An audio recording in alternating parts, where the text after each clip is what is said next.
And so let's get started. So what can we get from a position versus time graph? So a position versus time graph shows us first where an object is as time goes by. So we have some position marking. So it starts at 0, and as time goes by, here we end up at the 20, and then we end up at the 40, and then we get to the 60 at 10 seconds, and then we stay at the 60 for a bit, and then we come back to the 40, and then to the 20, and then we're back to 0 at 30 seconds, and then we go to the negative 20, which means we just passed a 0 mark. At some point in time, we had a 0 mark.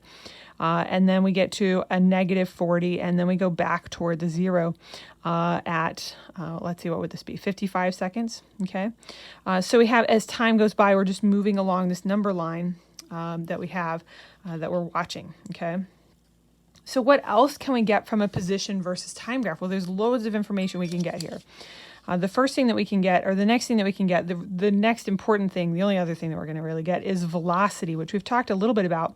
Velocity tells us how fast something is going and which way. And the thing that we're going to get this from in our position versus time graph is the slope of the line, okay?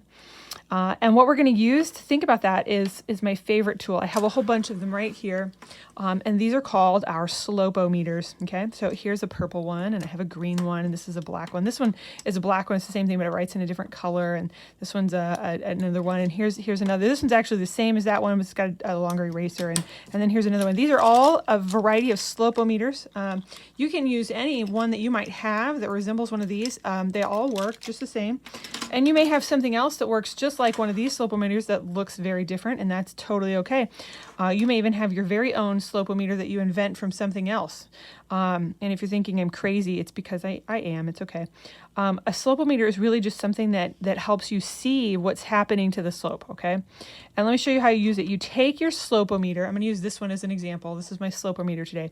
And you just put it along the line. You see what I did there? So this shows me what the slope is like here. And you'll notice if I take it and I put it on a different part of the line, I'm going to put on this one down here, I can see that the slope is different, right? You see how the slope it's more steep here and it's not quite so steep here.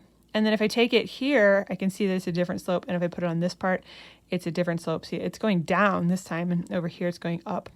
And we'll see that the way it's differently oriented means different things about what's happening on that part of the line, okay?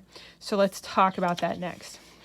So the first thing we're going to talk about is, what does it mean when the line is straight, okay? Well, when the line is straight, unless your slope is changing, you can have a changing slope, but we won't worry about that until Unit 3.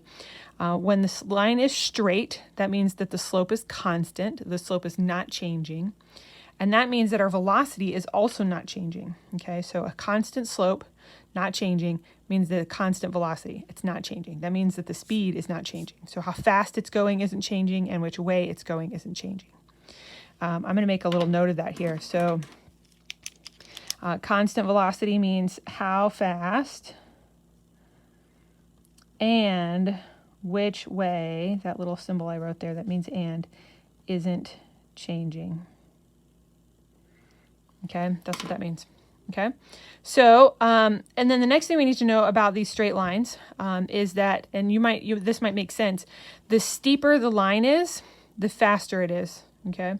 So this line right here, it's going one speed, and if I make it steeper, that means it's going faster. And this also works when it's going down. So if this is steeper, it's now faster, okay? So steeper, and the way you can think of this is, if I were to put a marble on here, would it roll faster? Would I roll down this hill faster or less fast? So if I'm going like this now, this is a much slower.